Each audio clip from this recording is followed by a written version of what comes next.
రైతు సోదరులందరికీ నమస్తే. ఇది మా వ్యవసాయ క్షేత్రం. ఇది మక్క. ఈసారి మక్కేసిన చూడండి ఒకసారి మక్క ఎట్లా ఉందనేది. రైతులు గమనించవలసిన విషయం ఏంటంటే ఎప్పుడు పొలాలే కాకుండా అంతర పంటలకు కూడా ఇష్టపడాలి. ఎందుకంటే ఎప్పుడు పొలాలు వేసి భూమి అనేది సారవంతం అనేది దెబ్బతింటుంది. కాబట్టి అంతర పంటలు కూడా మక్కువ చూపెట్టాలి.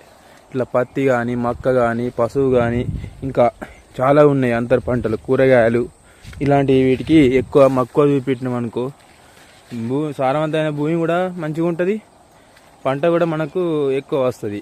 ఇట్లా మక్కేసిన ఈసారి ఇలా ఉంది మా మక్క.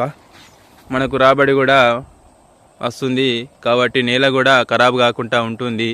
రైతులు అప్పుడప్పుడు ఇట్లా వేసుకోవాలి. మక్క ఇక జల్లుకు వస్తుంది. ఇట్లున్నది మక్క.